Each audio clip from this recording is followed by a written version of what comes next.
আচ্ছা, আমাদের উইক 2 এর ক্লাস আজকে লেসন 3 এন্ড লেসন 4। তো এর আগে আমরা দেখেছি কিভাবে আমাদের লিডিং ওয়ান বানাতে হয়, তার নিচে জিরো বানিয়ে আমাদের ম্যাথ সলভ করতে হয় যে লিনিয়ার সিস্টেমের, সেটা আমরা দেখেছি। তো আমরা বলেছি যে এর পরের যে ক্লাস, যে আজকের যে ক্লাস, ওটারই কন্টিনিউশন করব। তো হয়তো বা একটু চেঞ্জ আসবে। তো আজকের ক্লাসে প্রথম লেসন যেটা 3 আছে সেটার নাম হচ্ছে এলিমিনেশন মেথড। তো এলিমিনেশন মেথডের মধ্যে আমরা একটা ফর্ম সম্পর্কে জানবো, সেটার নাম হচ্ছে ইসিলন ফর্ম। সেটা আমরা অলরেডি আগের দিন ক্লাসে যেটা করে আসছি সেটাকে আমরা নামকরণে নিয়ে যাব, যে ইসিলন ফর্ম আর রিডিউসড রো ইসিলন ফর্ম দুইটাকে জিনিস কাকে বলে, এই দুটো জিনিস আমরা আগে দেখব। তো এর আগের এক্সাম্পলে আমরা যেটা দেখেছি, মানে আগের এক্সাম্পলে যদি এরকম থাকে যে লিডিং ওয়ান তার নিচে জিরো, লিডিং ওয়ান তার নিচে জিরো আর লিডিং ওয়ান, এবং তার উপরেও যদি জিরো থাকে, আমরা যেটা দেখেছি, আমি আর একটু দেখাই, আমাদের ফর্মটা যেরকম ছিল, শিখিয়েছিলাম প্রথম দিন, সেটা এরকম অনেকটা ছিল, তাই না? যে লিডিং ওয়ান তার নিচে জিরো, লিডিং ওয়ান নিচে জিরো, লিডিং ওয়ান উপরে কি আছে লিডিং ওয়ানের, এই যেমন 4 আছে, এখানে 6 আছে, -3 আছে, এটার দিকে আমরা খেয়াল করি নাই, তাই না? এই ফর্মটাকে বলা হচ্ছে ইসিলন ফর্ম। ঠিক আছে, আমরা যে ফর্মটাতে আগের দিন ম্যাথ করেছি, যে শুধু লিডিং ওয়ান তার নিচে জিরো বানিয়েছি, সেই ফর্মটাকে আমরা বলতেছি ইসিলন ফর্ম। আর এরকম যদি হয় লিডিং ওয়ান তার নিচে জিরো, লিডিং ওয়ান তার নিচে জিরো এবং উপরেও যদি জিরো হয়, লিডিং ওয়ানের উপরে এবং নিচে দুইটাতেই যদি জিরো হয়, তাহলে আমরা সেই প্রসেসটাকে বলবো রিডিউসড রো ইসিলন ফর্ম। তাহলে দুইটা ইসিলন ফর্ম, একটা হচ্ছে ইসিলন ফর্ম, ইসিলন ফর্ম, এখানে রো ইসিলন ফর্ম অবশ্যই, কারণ হচ্ছে রো নিয়ে যেহেতু কাজ করতেছি, আমি আগেও বলেছি যে আমরা রো ওয়াইজ কাজ করব। তো একটা ম্যাট্রিক্স, তার যে রো থাকবে, সেই রো এর লিডিং ওয়ানের নিচেও যদি জিরো হয় এবং উপরেও যদি জিরো হয়, সেটাকে আমরা বলবো রিডিউসড রো ইসিলন ফর্ম। শুধুমাত্র যদি লিডিং ওয়ানের নিচে জিরো হয়, তাহলে সেই রো ফর্মুলাটাকে বলা হবে রো ইসিলন ফর্ম।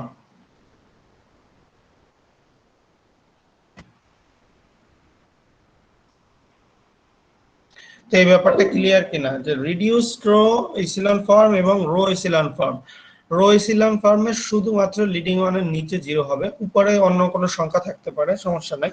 এবং সেই ফর্মুলাটা আমরা অলরেডি দেখিয়েছি, বা সেই অনুযায়ী ম্যাথ করাটা আমরা দেখিয়েছি, যে লিডিং ওয়ান বানিয়ে তার নিচে জিরো বানানোর পর আমরা কি করেছি, সেটাকে আবার ব্যাক করে ম্যাট্রিক্সে নিয়ে যেয়ে, সরি ম্যাট্রিক্স না, লিনিয়ার সিস্টেমে নিয়ে যেয়ে আমরা কি সলভ করেছি, যেমন জেড এর মান থেকে জেড, তারপর ওয়াই, তারপর এক্স এর মানটা বের করেছি। তো ওই ফর্মুলাটাকে বলতেছি আমরা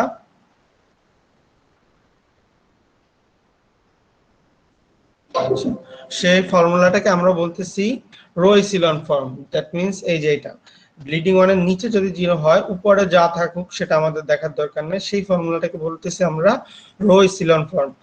আর আরেকটা যে পদ্ধতি নতুন আজকে শিখবো, এটা সম্পর্কে আজকে শিখবো, যে লিডিং ওয়ানের, দেখো এখানে নিচেও জিরো আছে, এই যে নিচে জিরো আছে এবং উপরেও জিরো আছে, এখানে লিডিং ওয়ান তার উপরেও জিরো আছে, এরকম যদি একটা পদ্ধতি হয়, বা এরকম যদি একটা ম্যাট্রিক্স, অগমেন্টেড ম্যাট্রিক্স বানানো যায়, তাহলে সেই পদ্ধতিটাকে আমরা বলবো রিডিউসড রো ইসিলন ফর্ম।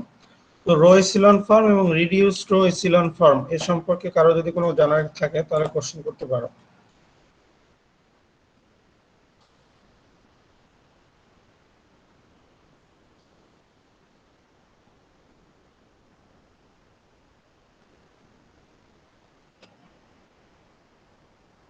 ওকে, যদি প্রশ্ন না থাকে তাহলে আমরা যে পদ্ধতি অনুসরণ করতেছিলাম, সেই পদ্ধতি অনুসারে আমরা ম্যাথ করি। এবার দুইটা জিনিস কিন্তু আমরা অলরেডি শিখে গিয়েছি, যে রিডিউসড রো ইসিলন ফর্ম এবং rho ইসিলন form.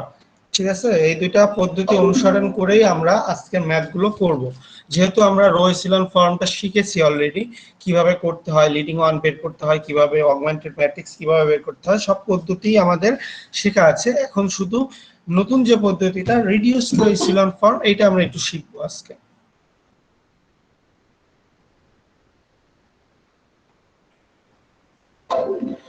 So rho ইসিলন form এবং রিডিউসড রো ইসিলন ফর্ম, লাস্টবারের মতো আমি বলতেছি, রো ইসিলন ফর্ম হচ্ছে এমন একটা জিনিস যেখানে লিডিং ওয়ানের নিচে শুধুমাত্র জিরো হবে, উপরে যে কোনো এলিমেন্ট থাকতে পারে, যেমন এই যে লিডিং ওয়ান, তার উপরে তো কোনো এলিমেন্ট নাই, নিচে এলিমেন্ট দুটো জিরো আছে, এই যে লিডিং ওয়ান তার নিচে এলিমেন্ট জিরো বানানো হয়েছে, উপরের এলিমেন্ট গুলো 4 আছে, তো এটা নিয়ে আমার দেখার দরকার নেই। এই যে লিডিং 1 তার উপরের এলিমেন্ট গুলো কি 6 - 3 আছে। এইরকম যদি হয় লিডিং 1 এর শুধুমাত্র নিচেই 0 থাকে, উপরে যেগুলো সংখ্যা থাকতে পারে, তাহলে সেই ফর্মুলাটাকে বা সেই মানে ম্যাট্রিক্সটাকে বলা হচ্ছে, যে ফর্মে আছে সেটাকে বলা হচ্ছে রো ইসিলন ফর্ম। কিন্তু খেয়াল করে দেখো উপরেরটায় এখানে লিডিং 1 এর নিচে 0, এই যে লিডিং 1 তার নিচে 0 তো বানাইতেই হবে রো ইসিলন ফর্মের ক্ষেত্রে, এর উপরেও 0 বানাতে হবে। এই যে লিডিং 1 তার নিচে তো নাই, উপরের এলিমেন্ট গুলো কিন্তু 0 আছে বা বানানো হয়েছে, তো এই পদ্ধতিটাকে বলা হচ্ছে রিডিউসড রো ইসিলন ফর্ম। তো এই ইসিলন ফর্ম, রিডিউসড রো ইসিলন ফর্মে যেতে হলে প্রথমে আগে রো ইসিলন ফর্ম করে নিতে হবে, তারপর সেটার উপরে আবার অপারেশন করে সেটাকে রিডিউসড রো ইসিলন ফর্মে নিতে হবে। তো মেইন কাজ প্রথমে রো ইসিলন ফর্ম বের করা, তারপর রিডিউসড রো ইসিলন ফর্মে নিয়ে আসা, এটা হচ্ছে মেইন কথা। এরপরে আমরা দুটো মেথড সম্পর্কে জানবো, একটা হচ্ছে গাউস জর্দান এলিমিনেশন মেথড, আর একটা দেখবো শুধুমাত্র গাউস এলিমিনেশন মেথড। এই দুইটা পদ্ধতি সম্পর্কে আমরা একটু দেখবো। আমরা আগের দিন যে মেথডটা শিখে আসছি সেখানে কিন্তু আমরা রো ইসিলন ফর্মকে অবলম্বন করেছিলাম, এবং সেই পদ্ধতিটার নাম হচ্ছে গাউস এলিমিনেশন মেথড। যদি কি আমরা সেটাকে এরকমও বলি যে রো ইসিলন ফর্মের মাধ্যমে এটাকে সলভ করো, বা এটাকে যদি বলা হয় গাউস এলিমিনেশন মেথডের মাধ্যমে সলভ করো, তাহলে কিন্তু সেম জিনিস। কিন্তু যদি এরকম বলে দেওয়া হয় যে এটাকে রিডিউসড রো ইসিলন ফর্মে নিয়ে আসো অথবা গাউস জর্দান এলিমিনেশন মেথডের মাধ্যমে সলভ করো, তাহলে আমাদের করতে হবে কি, যে এখন যেটা শিখবো গাউস জর্দান এলিমিনেশন মেথড। তো মেইন কথাটা হচ্ছে গাউস জর্দান এলিমিনেশন মেথডে যে পদ্ধতিটা আমরা ফলো করব সেটা হচ্ছে রিডিউসড রো ইসিলন ফর্ম। এবং এখানে কিন্তু দুইটা প্রশ্ন থেকে যায়, যে যদি একটা অ্যানসার করতে বলা হয় যে এটাকে রিডিউসড রো ইসিলন ফর্মে নাও, তাহলে কিন্তু শুধুমাত্র সেটা ম্যাট্রিক্স ফর্মটা বের করলেই হয়ে যাবে। কিন্তু যদি বলা হয় যে গাউস জর্দান এলিমিনেশনের মাধ্যমে করো, তাহলে কিন্তু সেটাকে আমাদের ম্যাট্রিক্স ফর্মে রাখলে হবে না। রিডিউসড টু ইসলাম ফর্ম করে তারপরে তাকে সেখান থেকে যে আমাদের ভেরিয়েবল গুলো ছিল সেইভাবে নিয়ে যে মানে ম্যাট্রিক্স থেকে ওই যে ইকুয়েশনে নিয়ে, লিনিয়ার সিস্টেমের ইকুয়েশনে নিয়ে ওখান থেকে সলভ করাটাই হচ্ছে গাউস জর্দান এলিমিনেশন মেথড। তো এলিমিনেশন মেথড মানে হচ্ছে সলিউশন বের করা, আর রো ইসিলন ফর্ম বা রিডিউসড রো ইসিলন ফর্ম এটা একটা ম্যাট্রিক্সের ফর্ম। তো ঠিক আছে, ম্যাট্রিক্সের ফর্মটাকে বলতেছি রো ইসিলন ফর্ম অথবা রিডিউসড রো ইসিলন ফর্ম, আর সলিউশনের ফর্মটাকে বলতেছি আমরা হয় গাউস এলিমিনেশন মেথড অথবা গাউস জর্দান এলিমিনেশন মেথড।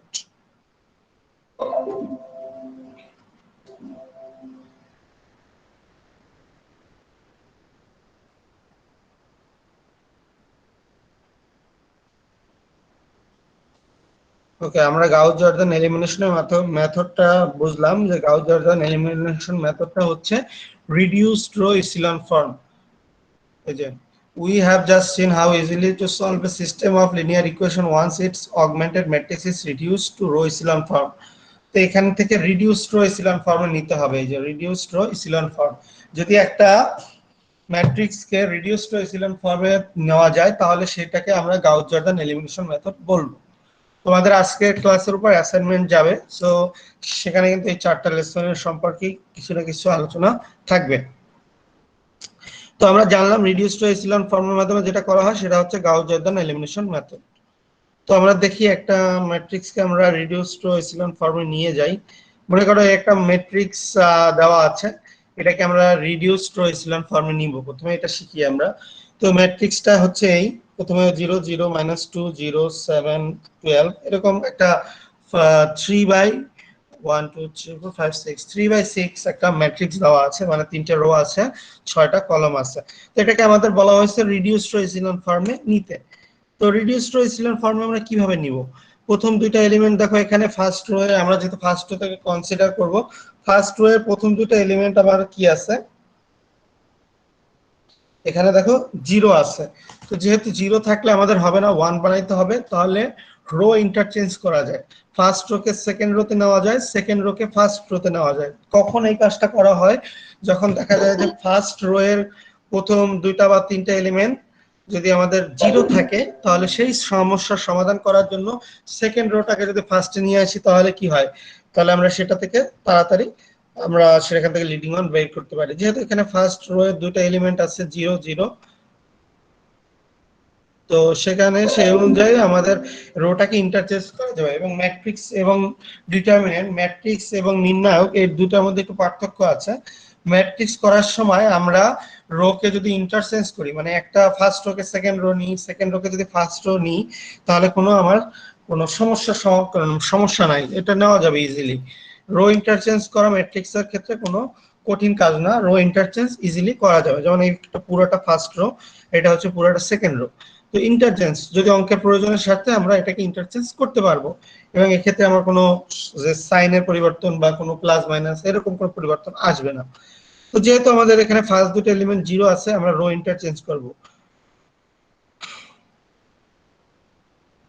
এই যে দেখো, row interchange the top row with another row if necessary to bring a non-zero entry to the top of the column found in step 1. তো আমাদের এই যে মানে এই লাস্টের যে ফার্স্ট কলাম রো, মানে লাস্ট প্রথম যে এলিমেন্টটা আছে এটাতে কি আছে, আমাদের জিরো ছিল, ওই সমস্যার সমাধান করার জন্য ইন্টারচেঞ্জ করেছি। দেখো সেকেন্ড রোটা ফার্স্ট রোতে হয়ে গেছে আর ফার্স্ট রোটা সেকেন্ড রো হয়ে গেল। এবার আমাদের কাজ হচ্ছে লিডিং ওয়ান বের করা। এখানে এই যে 2 আছে এটাকে আমাদের 1 বানাতে হবে। আমরা বলেছি যে লিডিং ওয়ান বের করতে হলে আমাদের যে নিয়মটা সেটা হচ্ছে লিডিং ওয়ান বের করতে হলে অবশ্যই আমাদের সেটাকে গুণ অথবা ভাগ করতে হবে। যেহেতু ফার্স্ট রো এর প্রথম এলিমেন্ট আমাদের এখানে 2 আছে, এটাকে যদি 1 বানাইতে হয় তাহলে পুরো রোটাকে আমাদের হয় 2 দ্বারা ভাগ করতে হবে অথবা হাফ দ্বারা গুণ করতে হবে, তাহলে এই এলিমেন্টটা 1 হয়ে যাবে। এই জিনিসটা আমি প্রথমে ক্লাসেও বুঝিয়েছি। তো এই 2 কে যদি 1 বানাইতে হয় তাহলে আমাদের এই পুরো রোটাকে 2 দ্বারা ভাগ করতে হবে অথবা মাল্টিপ্লাই করলে হাফ দ্বারা গুণ করতে হবে। তো দেখো এখানে বলা হয়েছে the first row of the preceding matrix was multiplied by half। আমি যেটা বলেছি হয় multiplied by half অথবা divided by 2। তো যদি হাফ দ্বারা ভাগ করা হয় তাহলে চেঞ্জ হয়ে যাবে 1 2 -5 3 6 and 14। তো পুরো রোটা কিন্তু এবার এখানে লিডিং ওয়ান পেয়ে গেলাম আমরা। ফার্স্ট এলিমেন্টের ফার্স্ট রো এর ফার্স্ট এলিমেন্ট এবার আমরা 1 বানিয়েছি। এর পরের কাজ হচ্ছে আমাদের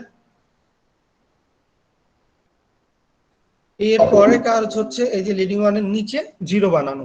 আমি বলেছি রো ইসিলন ফর্ম এবং রিডিউসড রো ইসিলন ফর্ম যেটাই করি প্রথমে আমাদের রো ইসিলন ফর্ম করতে হবে। আর রো ইসিলন ফর্ম হলো আমাদের প্রথম ক্লাসের যে ফর্মটা আমরা করিয়েছি সেটা।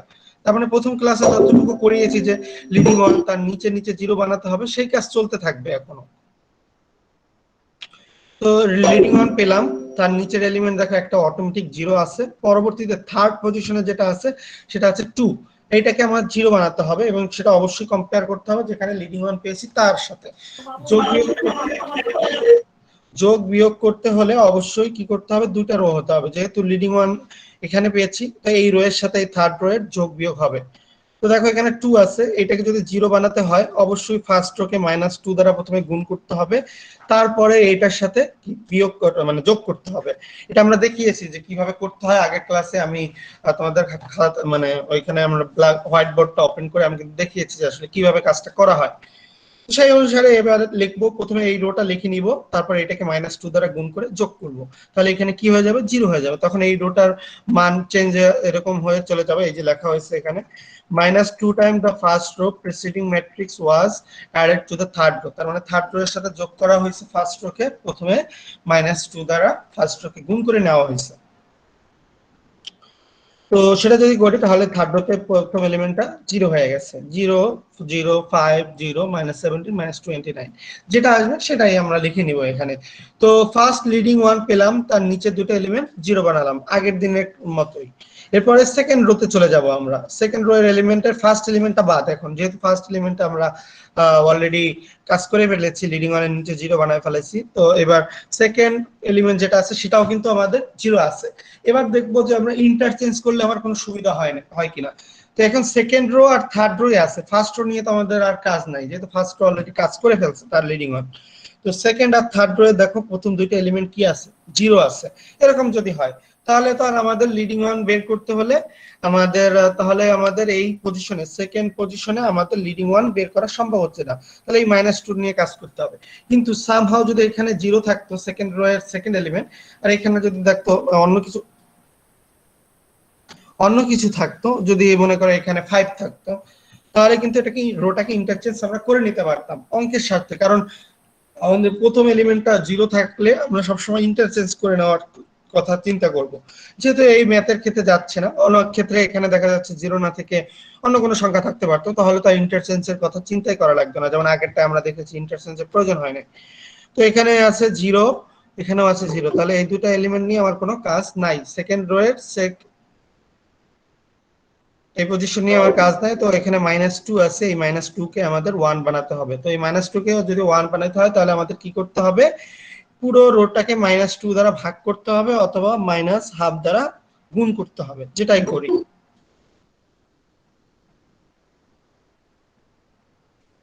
তো সেকেন্ড রো কে আমরা -2 দ্বারা ভাগ করব অথবা -12 দ্বারা গুণ করে এখানে 1 বানাবো। তো এখানে নিচে সেটাই করা হয়েছে। ঠিক আছে,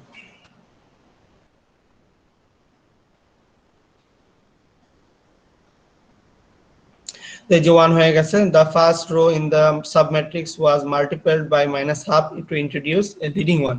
এই যে -12 দ্বারা গুণ করে এখানে লিডিং ওয়ান বের করা হয়েছে, বাকি এলিমেন্ট গুলো চেঞ্জ হয়ে গেছে। এরপরে কাজ হচ্ছে লিডিং ওয়ান পেলাম, তার নিচের এলিমেন্টটা কি করতে হবে, আমাদের 0 বানাতে হবে, তাই না? আমরা বলেছি যে লিডিং ওয়ান তার নিচে 0, কারণ 5 আছে, 5 কে যদি 0 বানাতে হয় তাহলে অবশ্যই এই রো এর সাথে যোগ বিয়োগ করতে হবে। তাহলে 5 আছে, তাহলে এখানে দরকার -5।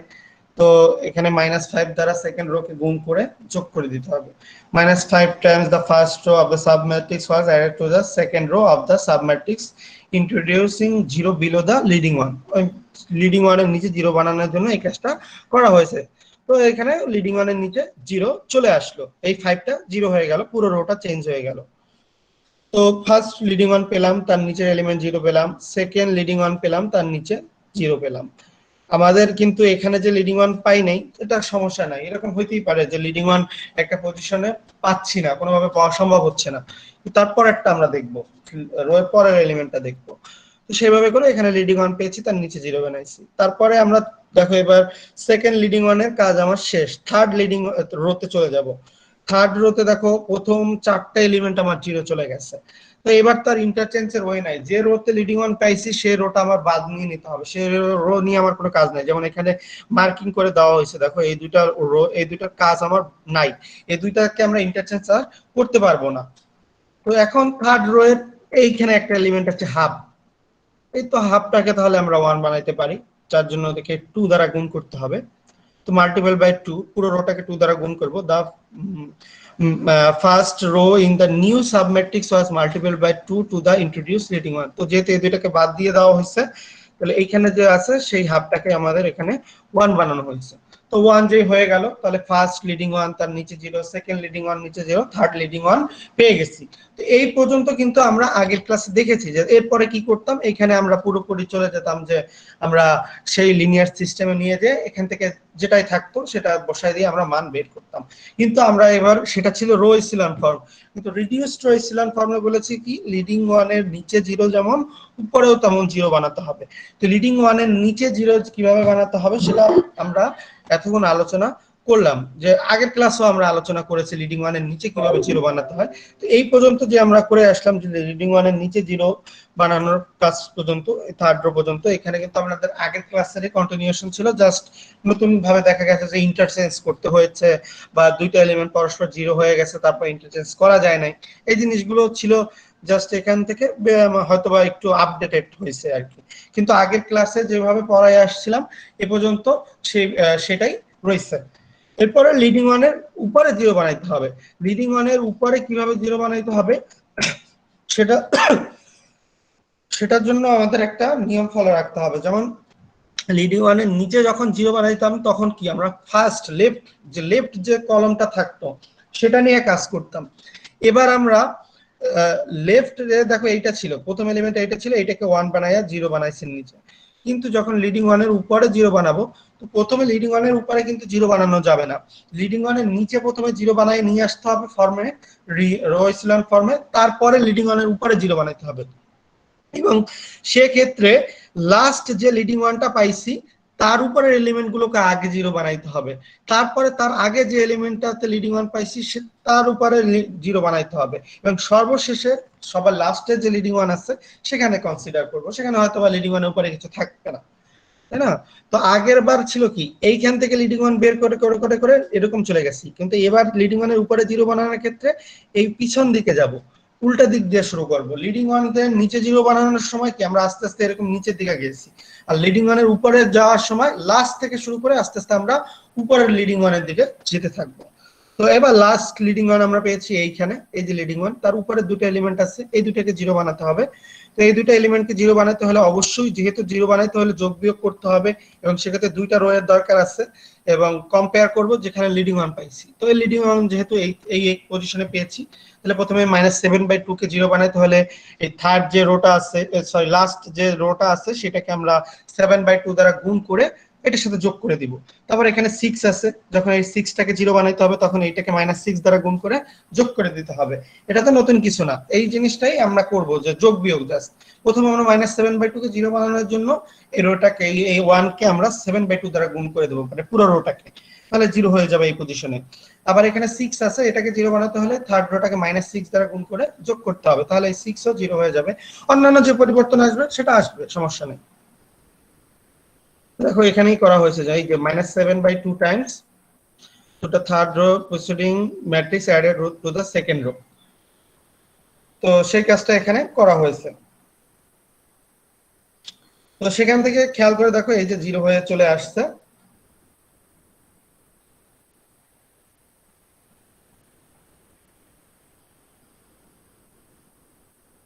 এরপরে দেখবা এবারে 6 কে জিরো বানাতে হবে, তাহলে 6 কে জিরো হতে হলে -6 time to the third rho. আমি বলেছি যে 6 মাইনাস, যেহেতু 6 আছে, -6 দ্বারা এই থার্ড রোটাকে গুণ করলে এই 6 পজিশনে জিরো চলে আসবে। তো দেখো এই 6 পজিশনে এখন জিরো চলে গেছে, পুরো রো এখানে পরিবর্তন চলে আসছে, অনেক কিছু হয়তো বা এখানে জিরো চলে আসছে। তো এই জিরো চলে আসছে, তো লিডিং ওয়ান তার উপরের এলিমেন্ট গুলো কি জিরো বানালাম, যে লাস্টের যে লিডিং ওয়ানটা ছিল সেটার উপরের এলিমেন্ট গুলো জিরো বানালাম। তো এর আগের যে লিডিং ওয়ান আছে, এরপরে এই যে লিডিং ওয়ানের কাজ শেষ, লিডিং ওয়ান পেয়েছি, তার উপরের এলিমেন্ট গুলো জিরো বানাইছি। এরপরে মানে এর আগের লিডিং ওয়ানটা খুঁজতে হবে, এই যে এখানে লিডিং ওয়ান আছে, এর নিচে তো জিরো আছে, উপরে আছে -5, এই -5 কে তাহলে জিরো বানাইতে হবে। তো জিরো করতে হলে কি করতে হবে, এই সেকেন্ড লিডিং ওয়ানকে, সরি সেকেন্ড রো কে 5 দ্বারা গুণ করে আমাদের যোগ করতে হবে। এই যে 5 Times to the second rho is added to the first rho, তাহলে এখানেও আমাদের জিরো চলে আসবে, এই যে জিরো চলে আসছে। তো থার্ড, এই যে লাস্ট লিডিং ওয়ান তার উপরে জিরো, এর আগের লিডিং ওয়ান তার উপরে জিরো, নিচে জিরো, আর এর আগে যে লিডিং ওয়ান আছে তার তো নিচে জিরো আছে, উপরে কোনো এলিমেন্ট নাই। তাহলে আমরা রিডিউসড রো যে ইসিলন বলেছিলাম, রিডিউসড রো ইসিলন ফর্ম, সেটা লিডিং ওয়ানের নিচেও যেমন জিরো, উপরেও যেমন জিরো, সেটা কিন্তু এই চলে আসছে। খেয়াল করে দেখো এখন যে ম্যাট্রিক্সটা পেয়েছি, এর নিচের এলিমেন্টও জিরো, এর নিচের এলিমেন্ট জিরো, উপরের এলিমেন্ট জিরো, নিচের এলিমেন্ট নাই, উপরের এলিমেন্টও জিরো। তো এটাকে আমরা বলতেছি রিডিউসড রো ইসিলিয়ন ফর্ম। তো এইটা ছিল reduced row echelon form. Row echelon form প্রথমে করতে হবে, তারপরে লাস্ট যে লিডিং ওয়ান পাবো তার উপরের এলিমেন্ট গুলো জিরো বানাবো, তারপরে তার প্রিসিডিং, তার আগের গুলো এভাবে করে লিডিং ওয়ানের ফার্স্ট পর্যন্ত চলে যাব। তো দুইটা প্রসেস, রো ইসিলিয়ন ফর্মটা হচ্ছে ফার্স্ট থেকে লাস্টে যেতে থাকবো লিডিং ওয়ানের, এবং রিডিউসড রো ক্ষেত্রে হচ্ছে উপরে জিরো বানানো, যেহেতু সেক্ষেত্রে লাস্ট থেকে ফার্স্টের দিকে যেতে থাকবো। এই পর্যন্ত কারো সমস্যা আছে কিনা? স্টেপ 4 একটু যাবেন। স্টেপ 4, আচ্ছা আচ্ছা, থার্ড রোটা একটু বুঝিয়ে দিতেন যদি, বুঝতে পারি না। এই যে থার্ড রো, জি জি, এটা থেকে হ্যাঁ পরের ওই লাইনটা কিভাবে বলছিল বুঝতে পারি না। আচ্ছা -2 টাইমস,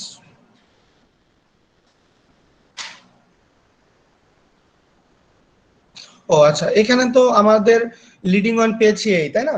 তার নিচের একটা এলিমেন্ট কি আছে, অটোমেটিক জিরো আছে। পরের এলিমেন্টটা আমাদের বানাতে হবে,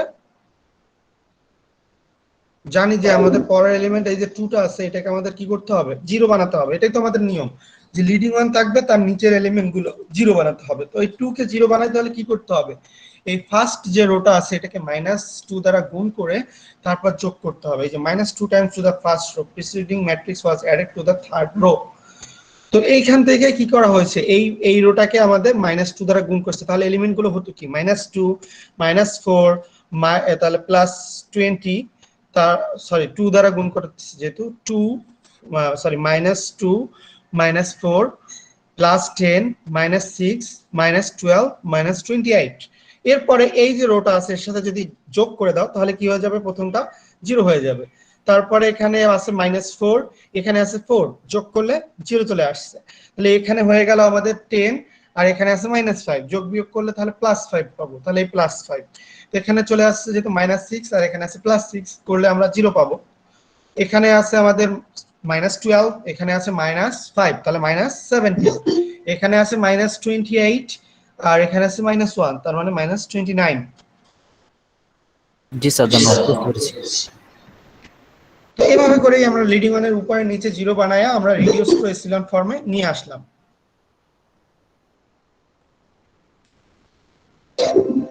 যাই হোক, এবার আমরা তাহলে আমরা রো এসিলন ফর্ম আগের দিন ক্লাসে দেখিয়েছিলাম, এবং আজকে যেটা দেখালাম সেটা কিন্তু হচ্ছে রিডিউস রো এসিলন ফর্ম।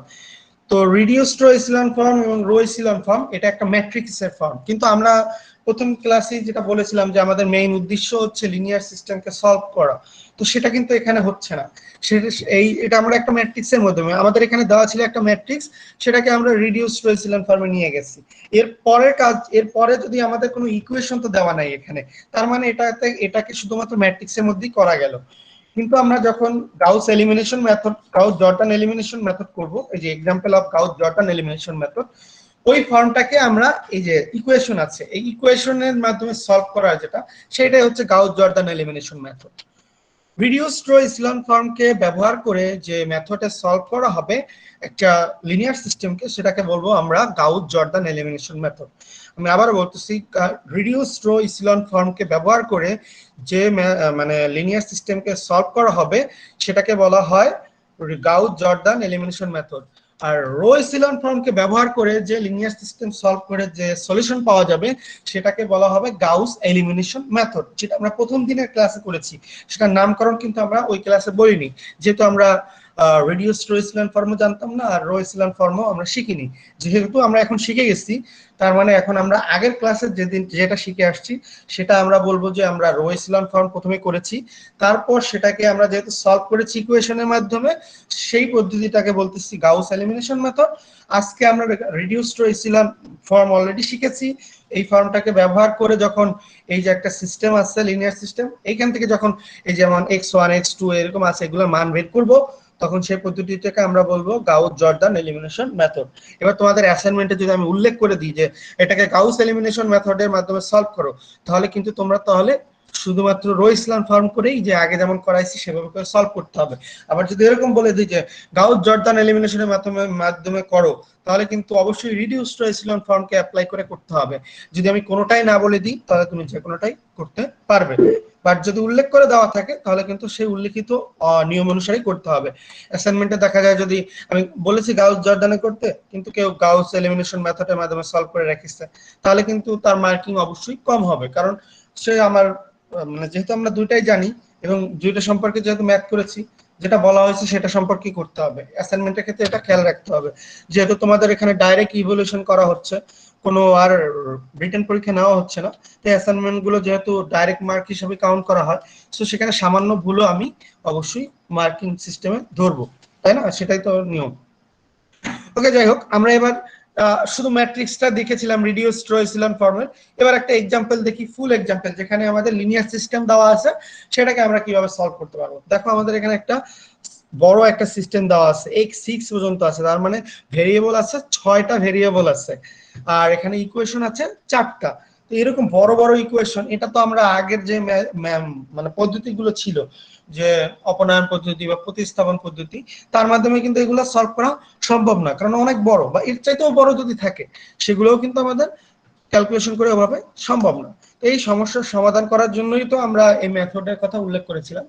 তো প্রথম দিনে যেটা দেখাইছিলাম সেখানে একটা 3x3 ম্যাট্রিক্স বা 3x4 ম্যাট্রিক্স ছিল, খুবই সিম্পল ম্যাট্রিক্স নিয়ে দেখাইছিলাম, কারণ যেহেতু প্রথম ক্লাস ছিল। কিন্তু আজকে আমরা দেখতেছি যেটা, সেটা কিন্তু অনেক বড় একটা ম্যাট্রিক্স, তাই না? সরি, বড় একটা লিনিয়ার সিস্টেম। তো দেখো এখানে x1 x2 x3, এখানে x4 x5 x6 পর্যন্ত আছে। প্রথমেই দেখতে পাবো আমার কয়টা ভেরিয়েবল আছে, 6টা ভেরিয়েবল আছে, তার মানে আমার 6টা ভেরিয়েবলের মান বের করার পদ্ধতি শিখতে হবে। ওকে, প্রথম কাজ হচ্ছে আমাদের অগমেন্টেড ম্যাট্রিক্সে নিয়ে আসা। অগমেন্টেড ম্যাট্রিক্সে কিভাবে নিয়ে আসতে হয় অলরেডি আমরা শিখেছি, যে আমাদের ভেরিয়েবলের সাথে যে কোএফিসিয়েন্ট গুলো আছে শুধুমাত্র সেগুলো নিব। যেমন x1 এর আগে কিছু নাই, দ্যাট মিন্স 1, তারপরে +3, তারপর -2, যদি এখানে x4 নাই তার মানে এখানে 0 বসবে, x5 আছে 2, তারপর x6 নাই 0, এবং ইকুয়ালের পরে আছে 0, তার মানে এটাও 0। এভাবে করে চারটায় বসেছে। তাহলে আমরা একটা যে ম্যাট্রিক্স পেয়েছি অগমেন্টেড ম্যাট্রিক্স, সেটা হচ্ছে কি 4/1 2 3 4 5 6 7, 4/7 ম্যাট্রিক্স পাইছি একটা আমরা। তাহলে 4টা রো আছে আর 7টা কলম আছে। তো এটাকে আমাদের কি করতে হবে, আমরা বলেছি এখানে গাউস জর্দান এলিমিনেশনের মাধ্যমে সলভ করব। তাহলে অবশ্যই আমরা এখানে করব যে পদ্ধতিটা, সেই পদ্ধতিটা হবে রিডিউসড রো এচেলন ফর্ম। যে এখন তো আমরা ম্যাট্রিক্সে চলে আসছি, এই ম্যাট্রিক্সটাকে প্রথমে আমরা রিডিউসড রো এচেলন ফর্মে নিয়ে যাব, তারপরে আবার আমরা গাউস জর্দান এলিমিনেশন মেথড যখন করতেছি তখন আবার ওই প্রথম দিনের মতো কাজ, যখন ওইরকম ফর্মে চলে আসবে সেখান থেকে আমরা x6 এর মান পাবো, x5 এর মান পাবো, সেটা আমরা দেখবো আস্তে আস্তে। কিন্তু আমাদের প্রথম কাজ হচ্ছে রিডিউসড রো এচেলন ফর্ম বের করা এই অগমেন্টেড ম্যাট্রিক্সের। সেটা কিভাবে করব, আমরা প্রথমে কিন্তু একটা এক্সাম্পল দিয়েছি, এখন আমাদের আশা করি ক্লিয়ার হয়ে যাওয়ার কথা। যেমন প্রথমটা লিডিং ওয়ান বের করতে হবে, তো লিডিং ওয়ান তো এখানে অটোমেটিক চলে আসছে আবার, তো সমস্যা নাই। লিডিং ওয়ান যেহেতু আছে তার নিচের এলিমেন্ট গুলোকে আমাদের 0 বানাতে হবে। তো এখানে 2 আছে, এই 2 কে 0 বানাতে হলে কি করতে হবে, ফার্স্ট রোকে -2 দ্বারা গুণ করে তারপর এখানে যোগ করতে হবে, তাহলে এখানে 0 হবে। এইখানে এলিমেন্ট এখানে আরেকটা 0 আছে, তারপর আবার এখানে 2 আছে, তার মানে আবার ফার্স্ট রোকে -2 দ্বারা গুণ করে যোগ করতে হবে এটার সাথে। তাহলে এটা করলে পুরো তিনটা এলিমেন্ট 0 চলে যাবে লিডিং ওয়ানের নিচে। দেখো সেই কাজটা এখানে করা হয়ে গেছে।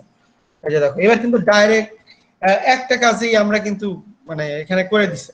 তোমাদের কিন্তু ক্যালকুলেশনটা কিন্তু এভাবে ভাঙায় ভাঙায় নিজেদের করতে হবে। আমরা যেহেতু ফার্স্ট ক্লাস থেকে এতক্ষণ ক্লাস পর্যন্ত মানে আমরা দেখাইছি ভাঙায় ভাঙায় যে একটা রো কিভাবে লিডিং ওয়ানের নিচে 0 বানাতে হয়, কিন্তু এখানে কিন্তু ধাপ করে তিনটা একসাথে 0 বানাই দিছি। তাও যাই হোক, তোমরা কিন্তু জানো কিভাবে 0 বানাইতে হবে, সেই পদ্ধতি নিয়ে আর আমি আলোচনা করলাম না, কারণ লিডিং ওয়ানের নিচে 0 বানাইতে হয় ফার্স্ট ক্লাসে বলেছি, এর আগে আজকে মানে ক্লাসের শুরুতে বললাম। তো লিডিং ওয়ানের নিচে আমাদের 0 আমরা বানানো হয়ে গেল, ফার্স্ট লিডিং ওয়ান তার নিচের এলিমেন্ট গুলো 0 বানানো হয়ে গেল। এবং এরপরে সেকেন্ড রোতে চলে যাব। সেকেন্ড রোতে লিডিং ওয়ান বের করতে যাওয়ার ক্ষেত্রে দেখো আবার একটা ঝামেলা এখানে হয়ে গেছে, যে সেকেন্ড রো এর প্রত্যেকটা এলিমেন্ট কি আছে আমাদের, সেকেন্ড রো এর যে সেকেন্ড এলিমেন্টটা আছে সেটা 0 আছে, এরপরে নিচের যে এলিমেন্ট গুলো আছে সেটাও কি আমাদের 0 আছে। যদি এরকম সমস্যা হয় তাহলে আমরা বলেছি কি সেই অংশটুকু আমরা স্কিপ করব। তাহলে সেকেন্ড রো এর সেকেন্ড পজিশনটা বাদ, থার্ড পজিশনে চলে গেলাম। যদি এখানে কোনো একটা রোতে এখানে যদি 1 বা 2 থাকতো তাহলে কিন্তু আমরা রো ইন্টারচেঞ্জ করে নিতাম। আমি আবারও বলতেছি, আগের এক্সাম্পলটাও কিন্তু ওরকমটা পাই নাই, এখানেও কিন্তু সেই একই ঝামেলা হচ্ছে যে সবগুলো নিচে 0 আছে। হতে পারে যে এখানে 0 আছে কিন্তু এখানে 1 এখানে 2 আছে, তাহলে ইন্টারচেঞ্জ আমরা করে নিতে পারবো কিন্তু সেক্ষেত্রে, এবং করে নিতে হবে, কারণ ইন্টারচেঞ্জটা আগে দেখতে হবে যে ইন্টারচেঞ্জ করা যায় কিনা, তাহলে আমাদের সেই পজিশনে ইন্টারচেঞ্জ করে নিব। তো যাই হোক, যেহেতু এখানে এটা ইন্টারচেঞ্জ করা যাচ্ছে না কারণ নিচের এলিমেন্ট গুলো 0 আছে, তো থার্ড পজিশনে আছে -1, এটাকে 1 বানাতে হবে। -1 কে 1 বানানো হলো কি পুরো রোটাকে -1। হ্যাঁ আমাদের এখানে থার্ড রোটা যদি এটা না হয়ে ফোর্থ রোটা মানে অন্য কোনো ডিজিট থাকতো, সেক্ষেত্রে আমরা সেকেন্ড রোর সাথে কি ফোর্থ রোটা ইন্টারচেঞ্জ করতে পারতাম নাকি হ্যাঁ হ্যাঁ সেকেন্ড পারতাম। রোটা করতে হতো?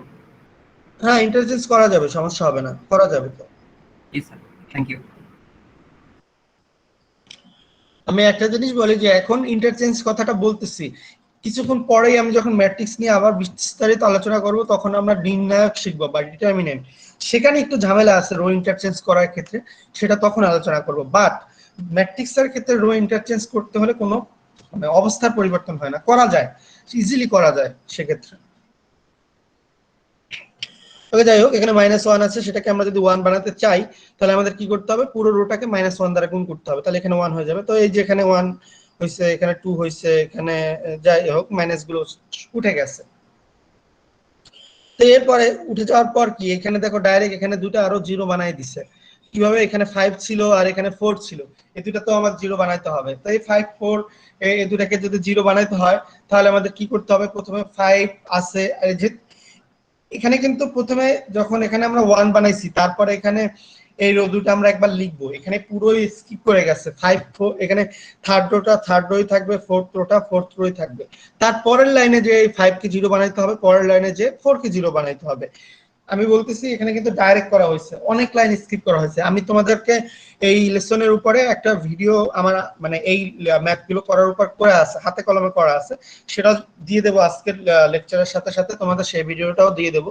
সো আশা করি সেখানে এই জিনিসটা যদি কোনো এখন সমস্যা থেকে থাকে, আমরা জানি যে লিডিং ওয়ান পাওয়া গেছে তার নিচে জিরো বানাইতে হবে, তো এই কাজটা এখানে ডাইরেক্ট করে দেওয়া হয়েছে, কোনো আর তোমাদের দেখাই দেওয়া হয় না যে কিভাবে। এখানে কিন্তু বলা হয়েছে যে multiplying the second row by -1, then মানে হচ্ছে প্রথমে এই কাজটা করা হয়েছে, দেন মানে হচ্ছে পরের লাইনে চলে গেছি, then adding -5 times the new second row to the third row and -4 times the second row to the fourth row।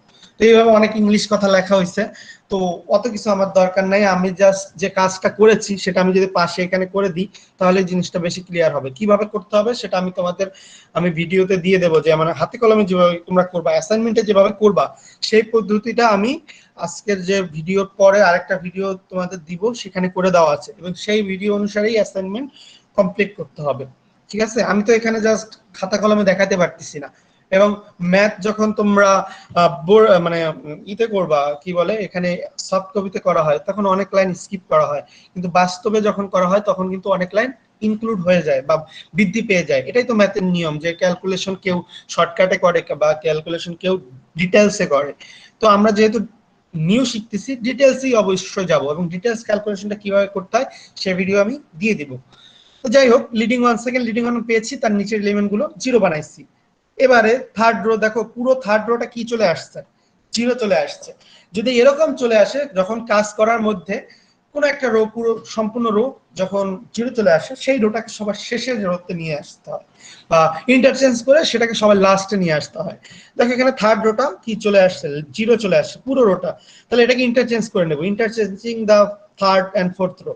তার মানে ফোর্থ রোতে দেখো একটা এলিমেন্ট আছে, বা থার্ড রোতে নাই, তাহলে এবার থার্ড রো ফোর্থ রোতে চলে যাবে, ফোর্থ রো থার্ড রোতে চলে যাবে, এবং তখন থার্ড রো হবে এইটা, এই লাস্টেরটা, এই যে 6 আছে, 6 কে আমরা কি করব, 1 বানাবো, তাই না, লিডিং ওয়ান। তো এইটাই করা হয়েছে, দেখো multiplying the third row by 1/6, 1/6 করলে বা অথবা 6 দ্বারা ভাগ করো, যেটাই করো, তাহলে এখানে 1 হবে আর এটা 1/3 হবে।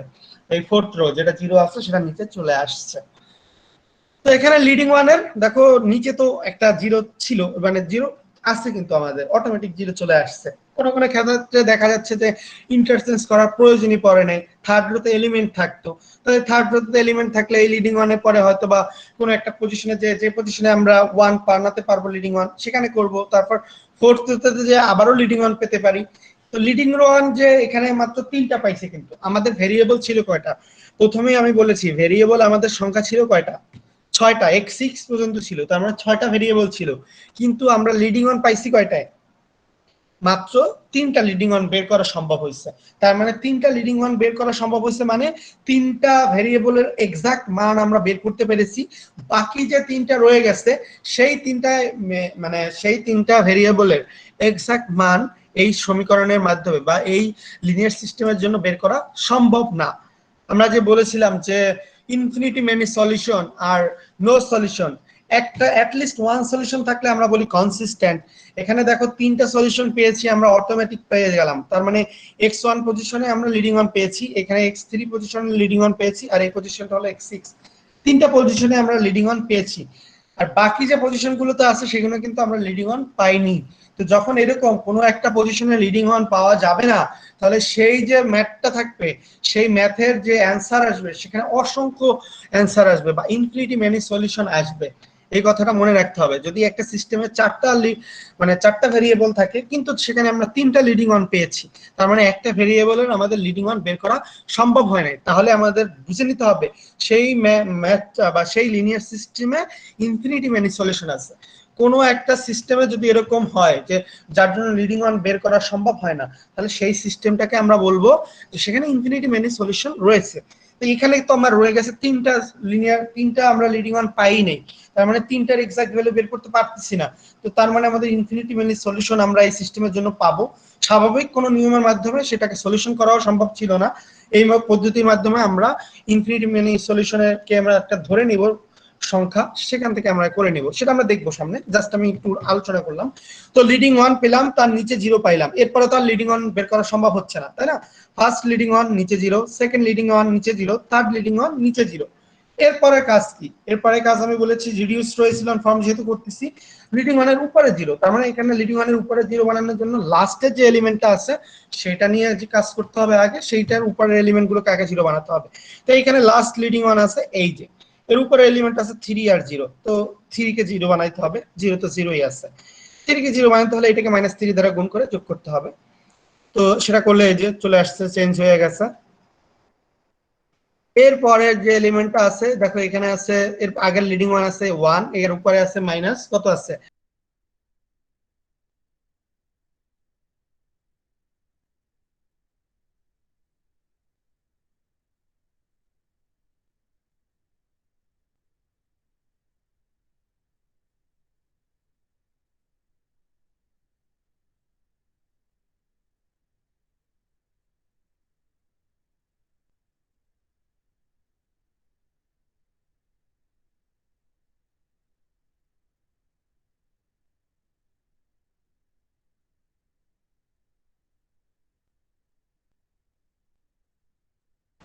হ্যালো,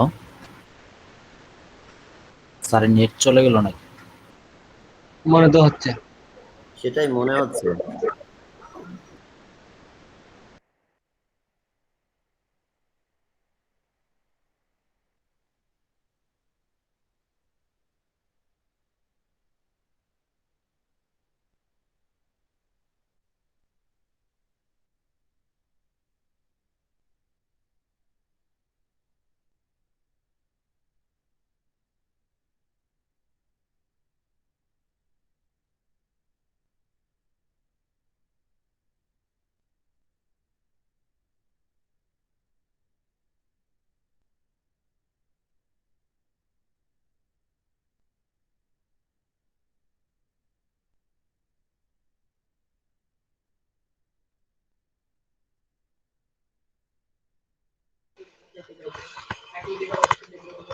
আসসালামু আলাইকুম, স্যার চলে গেল নাকি?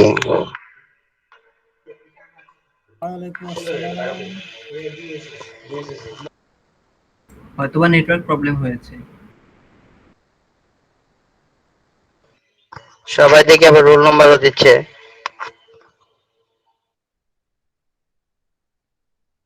ভাই এটা তো খুশিতে ঠেলায় দিতেছি। খুশিতে ঠেলায় দিয়ে দিলাম। রেকর্ড হচ্ছে সবকিছু।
আর আপনি স্যারকে ফোন দিয়ে দেখেন তো। হ্যাঁ, স্যারকে আমি কল করছি, অপেক্ষা করুন সবাই। প্রোগ্রামিং ল্যাঙ্গুয়েজের কি রেজাল্ট দিয়েছে নাকি?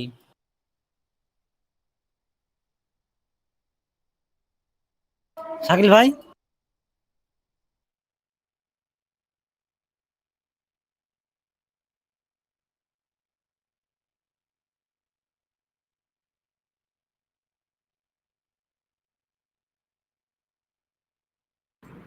আচ্ছা, স্যার জয়েন করতেছে, কোনো কারণে স্যার ডিসকানেক্টেড হয়ে গেছে।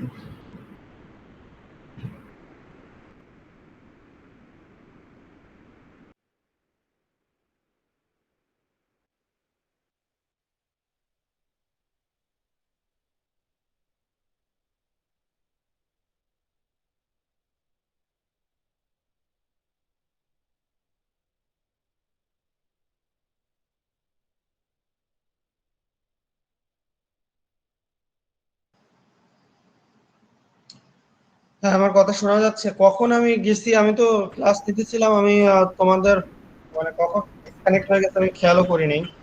আমি স্যার আন্তরিকভাবে আমি কয়েক আমি মিনিটের তো মধ্যেই চলে বুঝতে গেছি। পারিনি। আচ্ছা, এখন আমার কথা শোনা যাচ্ছে? জি স্যার, এখন শুনতে পাচ্ছি। কতক্ষণ হয়েছে আমি ডিসকানেক্ট হয়েছি বলতে পারবা?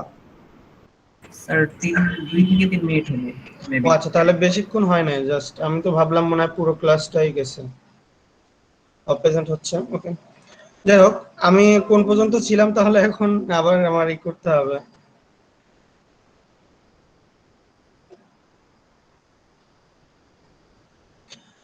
আচ্ছা, আমি আমি যে গাউস জর্দান এলিমিনেশন মেথডের যে এই অগমেন্টেড ম্যাট্রিক্স বা যে ফর্মটা আছে সেটা সম্পর্কে তো আলোচনা করতেছিলাম, এইটুকুই ছিল নাকি? একদম বলতে হবে একটু আমাকে। জি স্যার, এটা নিয়ে আলোচনা করতেছিলেন। ওকে, যাই হোক, যেহেতু আলোচনা করতেছিলাম, এখানে আমাদের যে কাজটা হচ্ছে গাউস জর্দান এলিমিনেশন মেথড মানে হচ্ছে রিডিউসড রো ইসিলন ফর্ম। তো প্রথম আমাদের রিডিউসড রো ইসিলন ফর্ম করতে হলে কি করতে হবে? আমাদের লিডিং ওয়ানের নিচে জিরো বানাতে হবে, তারপরে লিডিং ওয়ানের উপরে জিরো বানাতে হবে। তো এই প্রসেসটা আমি এতক্ষণ আলোচনা করছি, যেহেতু আমি আবার এখানে স্যার আলোচনা 3টা রিডিউস পেয়েছিলেন, ওই পর্যন্ত গিয়েছিলেন। হ্যাঁ, যাই হোক, এখানে যাই হোক, যে প্রসেসটা বলা হয়েছে সেই প্রসেসটা তো তোমরা বুঝতে পারছো যে লিডিং ওয়ানের নিচে কিভাবে জিরো বানাতে হয় এবং উপরে কিভাবে জিরো বানাতে হয়, সেটা কিন্তু আমি এমনি লেকচারের শুরুতেই তো আমি সেটা বুঝিয়েছি। তো যাই হোক, আমি লাস্টের দিকে একটু এখানে কি আছে সেটা আমি এইখানে যাই। দেখো, রিডিউস রো ইসিলন ফর্ম করার পর যে ফর্মটা চলে আসছে এটা নিয়ে আমি আলোচনা করতেছি, কারণ রিডিউস রো ইসিলন ফর্ম পর্যন্ত তোমরা করতে পারবে, কারণ আমি একটা ম্যাথ অলরেডি করাইছি বা দেখাইছি। তো দেখো, এখানে খেয়াল করে দেখো, লিডিং ওয়ানের নিচেও জিরো আছে, লিডিং ওয়ানের নিচে জিরো আছে, উপরে জিরো আছে, লিডিং ওয়ানের নিচে জিরো আছে, উপরে জিরো আছে। তো এবার আমার যে জিনিসটা আছে, রিডিউসড রো ইসিলন ফর্ম যখন করা হয়ে যাবে, তারপরে কাজ হচ্ছে আমাদের গাউস জর্দান এলিমিনেশন মেথড করা। গাউস জর্দান এলিমিনেশন মেথড হচ্ছে আমাদের এটাকে আমাদের সিস্টেম অফ লিনিয়ার ইকুয়েশনে নিয়ে যেতে হবে। তো সিস্টেম অফ লিনিয়ার ইকুয়েশনে কিভাবে নিয়ে যাব? যেভাবে আমরা সিস্টেম অফ লিনিয়ার ইকুয়েশন থেকে অগমেন্টেড ম্যাট্রিক্সে নিয়ে গেছি, এবার অগমেন্টেড ম্যাট্রিক্স থেকে সিস্টেম অফ লিনিয়ার ইকুয়েশনে সেম একই প্রসেসে নিয়ে যাব, সেটাও আমরা আগের ক্লাসে দেখাইছি। এই ইকুয়েশন এখানে আমরা এই প্রথম পজিশনটা হচ্ছে x1 এর, পরেরটা x2, পরেরটা x3, পরেরটা x4, পরেরটা x5, পরেরটা x6, পরেরটা হচ্ছে ইকুয়ালের পরেরটা। এখানে x1 বা x2 না থেকে xy z t u v যে কোনো কিছু থাকতে পারে, বাট যেটা থাকবে সেটাই। তো আমরা এখানে সেভাবে করে এখানে লিখছি, যেমন x1 plus 3x2 plus 4x4 plus 2x5 is equal to 0 পেয়েছি, এই যে প্রথম রো লিখেছি। সেকেন্ড রো লিখলাম এই যে এটা, থার্ড রো লিখলাম x6 is equal to 1/3। Fourth row এখানে পুরোটাই কি 0 চলে আসছে, তার মানে ফোর্থ রো আমার আর লেখার দরকার নাই, কিন্তু কোনোটাই যদি ফোর্থ রোতে এলিমেন্ট থাকে তাহলে আমরা সেভাবে লিখবো। তো যাই হোক, পেয়ে গেলাম আমাদের লিনিয়ার সিস্টেম। তো এখান থেকে x6 এর মানটা আমরা কিন্তু দেখতে পাইছি, বাকি আমরা কোনো কিছুরই কিন্তু কুল কিনারা করে পাওয়া যাচ্ছে না, তাই না? তো এখানে একটা জিনিস দেখতে হবে যে লিডিং ওয়ানের এখানে আমাদের ভেরিয়েবল ছিল কয়টা? 6টা ভেরিয়েবল ছিল, তাই না? x1 থেকে x6 ছিল, তার মানে 6টা ভেরিয়েবল। কিন্তু আমাদের এখানে লিডিং ওয়ান পেয়েছি কয়টা? ওয়ানলি 3টা পেয়েছি, তাই না? এই একটা লিডিং ওয়ান, এই একটা লিডিং ওয়ান, এই একটা লিডিং ওয়ান। কোন কোন ম্যাথে এখান থেকে যদি 6টা থাকে ভেরিয়েবল, 4টাও পাইতে পারি, 5টাও পাইতে পারি, বা 6টাও পাইতে পারি, অথবা একটাও পেতে পারি। এটা আমাদের ডিফার করবে যে কয়টা আমরা পাবো আসলে, ঠিক আছে? তো এখানে যেহেতু আমরা মাত্র 3টা লিডিং ওয়ান পেয়েছি, 3টা লিডিং ওয়ান কোন কোন পজিশনে পেয়েছি সেই পজিশনগুলো আমাদের ডিফাইন করে নিতে হবে। দেখো, প্রথম পজিশনে পেয়েছি, তার মানে x1 পজিশনে লিডিং ওয়ান পেয়েছি। এই যে পরের লিডিং ওয়ানটা পেয়েছি সেটা হলো x3 পজিশনে। পরবর্তী লিডিং ওয়ান পেয়েছি আমরা কোন পজিশনে? x6 পজিশনে। তাহলে এই ম্যাথ থেকে 3টা লিডিং ওয়ান পেয়েছি, x1, x3 এবং x6। তাহলে আমরা লিডিং ওয়ান পাই নাই কোন কোন ভেরিয়েবলের? x2, x4 এবং x5 এর। তাহলে এদের অবশ্যই নামকরণ আছে। যে সকল ভেরিয়েবলের লিডিং ওয়ান পাওয়া যায়, মানে এই ম্যাথের ক্ষেত্রে যে কয়টা পাইছি অন্য কোনো ম্যাথের ক্ষেত্রে অন্যটাও পাইতে পারি, কিন্তু একটা লিনিয়ার সিস্টেমের যে কয়টা লিডিং ওয়ান পাওয়া সম্ভব হয় বা যে কয়টা লিডিং ওয়ান বের করা সম্ভব হয় একটা লিনিয়ার সিস্টেমের, সেই কয়টা লিডিং ওয়ানকে বা সেই কয়টা ভেরিয়েবলকে বলবো আমরা লিডিং ভেরিয়েবল। আর যে সকল ভেরিয়েবলের লিডিং ওয়ান পাওয়া যায় না বা যে কোনো কারণে পাওয়া যায় না, যেমন এখানেও আমাদের যেসব ভেরিয়েবলের কথা বললাম পাওয়া যায় নাই, তাহলে ওইটাকে বলতেছি আমরা ফ্রি ভেরিয়েবল। লিডিং ভেরিয়েবল তাকে বলা হবে যার জন্য লিডিং ওয়ান পাওয়া গেছে, যে পজিশনের জন্য। আর যে পজিশনের জন্য লিডিং ওয়ান পাওয়া যায় না তাকে আমরা বলবো ফ্রি ভেরিয়েবল। ব্যাপারটা ক্লিয়ার কিনা?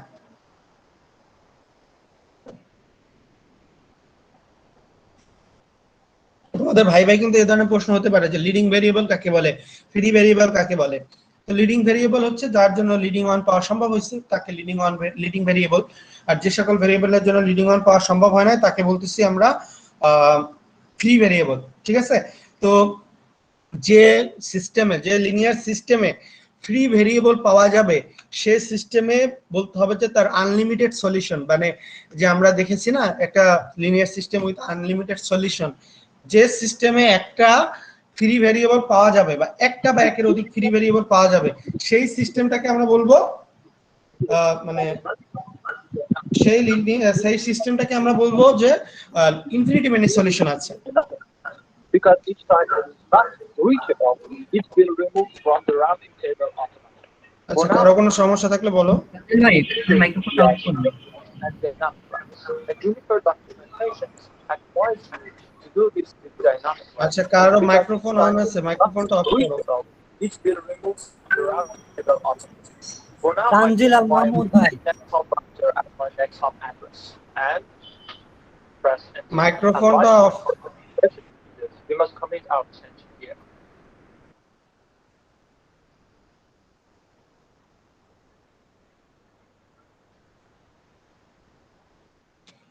ওকে, তো তোমরা বুঝতে পেরেছো যে লিডিং ভেরিয়েবল কাকে বলে এবং ফ্রি ভেরিয়েবল। লিডিং ভেরিয়েবল হলো যে সিস্টেমে যে কয়টার জন্য আমরা লিডিং ওয়ান পাবো সেটা হচ্ছে লিডিং ভেরিয়েবল, আর যে সকল ভেরিয়েবলের জন্য লিডিং ওয়ান পাবো না তাকে আমরা বলতেছি এখানে ফ্রি ভেরিয়েবল।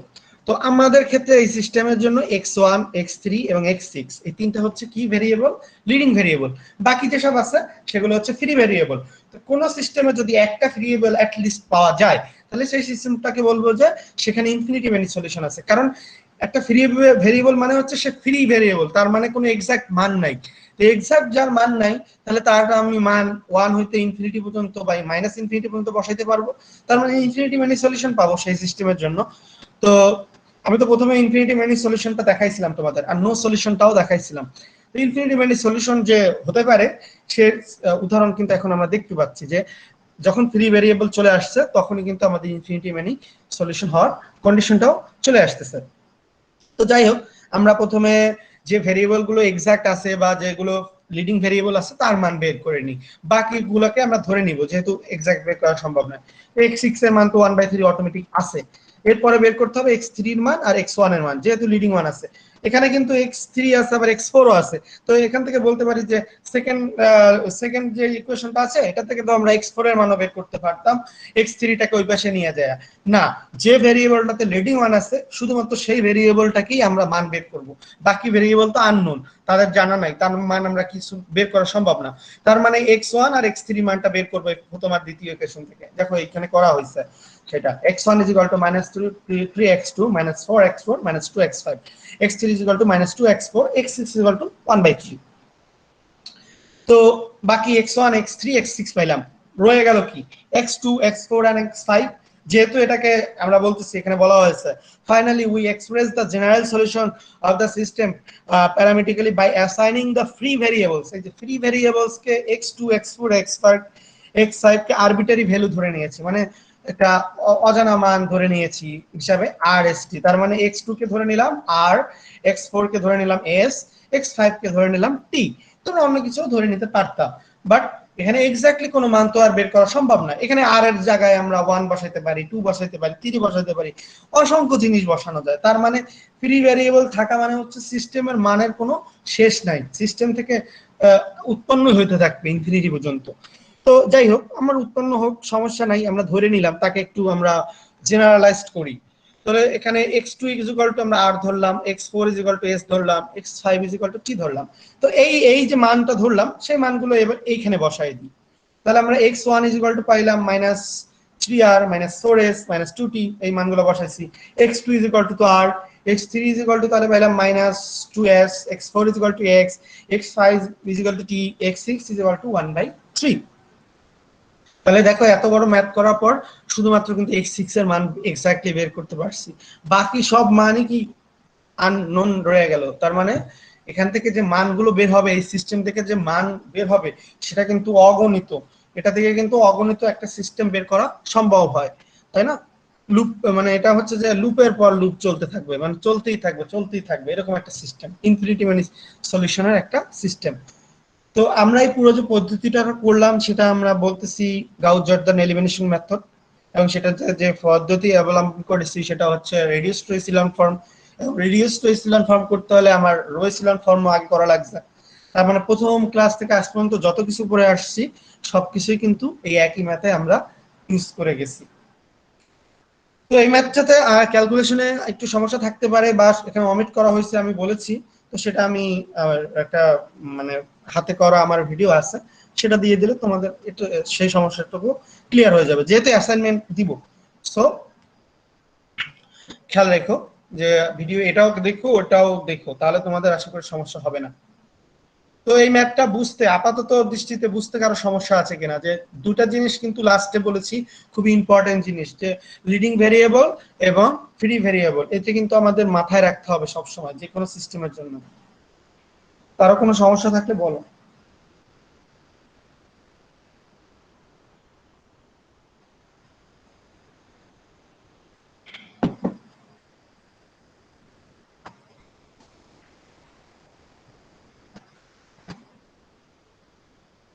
ওকে, যাই হোক, ফার্স্ট লেসন আমার শেষ। আমি গাউস জর্দান এলিমিনেশন মেথড তোমাদের পড়াইলাম, আর প্রথম ক্লাসে যেটা পড়াইছি সেটা ছিল গাউস এলিমিনেশন মেথড, এবং সেই পদ্ধতি ছিল রো এসিলন ফর্ম। আজকে শিখলাম রিডিউস রো এসিলন ফর্ম অ্যাপ্লাই করে গাউস জর্দান এলিমিনেশন মেথডের এক্সাম্পল দেখাইলাম, এবং সেখানে ফ্রি ভেরিয়েবল এবং লিডিং ভেরিয়েবলের কথা উল্লেখ করলাম। ওকে, নেক্সটে যাচ্ছি আমি। এখানে এলিমিনেশন মেথডের কন্টিনিউয়েশন আছে, এখানে আগের জিনিসই আছে, শুধুমাত্র নতুন একটা সিস্টেম নিয়ে আসবো, হোমোজেনিয়াস লিনিয়ার সিস্টেম। হোমোজেনিয়াস একটা ইকুয়েশন কখন হবে, এই কন্ডিশনটা তোমাদের ভাইবা জিজ্ঞেস করা হতে পারে যে একটা ইকুয়েশনকে কখন হোমোজেনিয়াস বলবো। যখন তার ইকুয়ালের পরে জিরো থাকবে তখন আমরা সেই সিস্টেমটাকে বলবো, মানে সেই ইকুয়েশনটাকে বলবো হোমোজেনিয়াস লিনিয়ার ইকুয়েশন। আর পুরো সিস্টেমেরই ইকুয়েশনের পরে যদি ইকুয়ালের পরে জিরো থাকে তাহলে সেই সিস্টেমটাকে বলবো হোমোজেনিয়াস লিনিয়ার সিস্টেম। তো এখানে এই হোমোজেনিয়াস লিনিয়ার সিস্টেম আর শুধু লিনিয়ার সিস্টেমের মধ্যে পার্থক্যই একটা, যে আমরা এতক্ষণ দেখেছি ইকুয়ালের পরে কিছু সংখ্যা থাকছে, কিন্তু এখানে দেখবো যে একটা অংশ অটোমেটিক, মানে একটা কলম আমাদের অটোমেটিক জিরো হয়ে যাচ্ছে, মানে একটু ক্যালকুলেশন আরো কম লাগতেছে, বাট এটা একটা সিস্টেম, তাই না, হোমোজেনিয়াস লিনিয়ার সিস্টেম। তো এখানে একটা কথা, ট্রিভিয়াল সলিউশন এবং নন ট্রিভিয়াল সলিউশন, এই কথাটা এখানে চলে আসছে। Every homogeneous system of linear equation is consistent. এখানে বলা হয়েছে every homogeneous system of linear equation is consistent, কারণ কনসিস্টেন্ট মানে কি এখানে অ্যাটলিস্ট একটা সলিউশন পাবোই আমরা, because all such system have x1 = 0, x2 = 0, xn = 0 as a solution. এখন আমাদের আগের যে সিস্টেমটা করেছি সেখানে এমনও হইতে পারে কোন কোন ক্ষেত্রে দেখা যাচ্ছে লিডিং ভেরিয়েবল আমরা পাইছি 3টা, কোন কোন ক্ষেত্রে হতে পারে 2টা পাইছি, আবার কোন কোন ক্ষেত্রে দেখা যেতে পারে কি কোনো লিডিং ভেরিয়েবল পাওয়া সম্ভবই হচ্ছে না, এইরকমও সিস্টেম হতে পারে। তো সেই ক্ষেত্রে সেই সিস্টেমটাকে আমরা কি বলতাম, ইনকনসিস্টেন্ট সলিউশন, কারণ সেখানে আমাদের কোনো সলিউশন নাই। কিন্তু হোমোজেনিয়াস লিনিয়ার সিস্টেমের ক্ষেত্রে যেহেতু ইকুয়াল টু 0 দেওয়া আছে, অটোমেটিক একটা সলিউশন হবে, সেটা হবে x1 x2 x, যে কয়টা থাকবে, যদি 3টা থাকে x y z, তার জন্য x = 0, y = 0 এবং z = 0 থাকবে। তো এই যে সলিউশনটা থাকবে সেই জন্য আমরা বলবো যে every homogeneous system linear system is always constant, মানে কনসিস্টেন্ট। আমাদের প্রশ্ন করা হয় যে যদি করা হয় যে মানে হোমোজেনিয়াস লিনিয়ার সিস্টেম কনসিস্টেন্ট না ইনকনসিস্টেন্ট, তাহলে অবশ্যই বলতে হবে কনসিস্টেন্ট, কারণ কি তার একটা ট্রিভিয়াল সলিউশন আছে। আবার ট্রিভিয়াল সলিউশন তাহলে কি, this solution is called the trivial solution. Trivial solution হলো যদি একটা সিস্টেমের সবার যদি একটা সলিউশন 0 থাকে, অটোমেটিক চয়েস একটা 0 সলিউশন থাকে, যে x1 এর মান x y z 3টা আছে, 3টা মানেরই জন্য কি আমরা একটা মান পেলাম যে 0, তাহলে আমরা সেই সলিউশনটাকে বলবো ট্রিভিয়াল সলিউশন।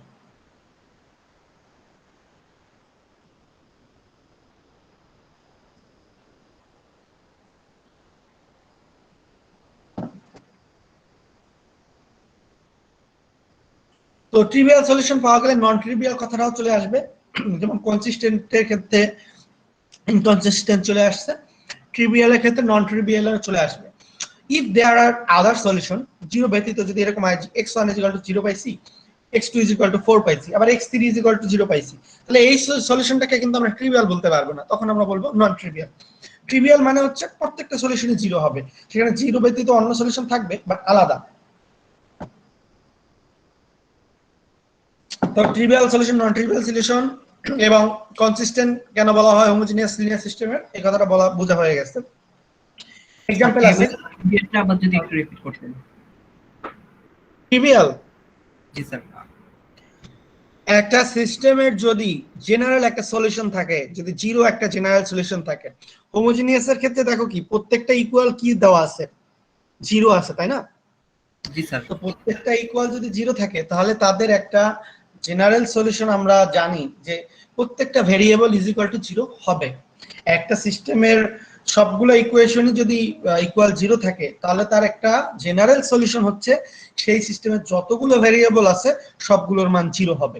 এটা আমাদের মানে হোমোজেনিয়াস লিনিয়ার সিস্টেমের একটা মানে কি বলে বেসিক কথা আর কি, ঠিক আছে? যেমন এখানে বলেই দেওয়া হয়েছে, যেমন এখানে ভেরিয়েবল আছে কয়টা, x1 x2 dot dot dot xn আছে, তাহলে এখানে প্রত্যেকটা কি x1 is equal to 0, x2 is equal to 0, x3 is equal to 0 dot dot dot xn is equal to 0 as a solution। Homogeneous linear সিস্টেমের ক্ষেত্রে automatic choice, যে কয়টা variable থাকবে তার মান 0 হবে, এটা আমাদের অটোমেটিক চয়েস। তো যেহেতু একটা সলিউশন থেকেই যাচ্ছে তাহলে আমরা সেটাকে বলতেছি মানে কনসিস্টেন্ট। আর ট্রিভিয়াল সলিউশনের কথাটা হচ্ছে যে ওই যে যেটা x1 is equal to 0, x2 is equal to 0 dot dot dot xn is equal to 0, যদি একটা সিস্টেমের প্রত্যেকটা ভেরিয়েবলের মান 0 হয় তাহলে সেই সলিউশনটাকে বলা হবে ট্রিভিয়াল সলিউশন। ট্রিভিয়াল মানে হচ্ছে আদি সলিউশন, মানে 0। জি স্যার, বুঝতে পেরেছি।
হ্যালো, স্যার শুনতে পাচ্ছি এখন স্যার। হ্যাঁ আবার হয়ে গেছে, আমি বুঝতেছি না, আজকে আমার নেটওয়ার্ক আমার একটু ডিস্টার্ব করতেছে। তো কোনখানে ছিলাম সেটা তো ভুলে গেছি। জাস্ট আমি এটা কয় মিনিট হয়েছে আমি হয়েছে 1 মিনিট না বেশি? স্যার ট্রিভিয়াল সলিউশনের টা কি, এটা নিয়ে আমি কোশ্চেন করেছিলাম, পরবর্তীতে এটা বলেছেন। হ্যাঁ হ্যাঁ, আচ্ছা, ট্রিভিয়াল সলিউশনের কথা বলার পর এক্সাম্পল আছে এখানে।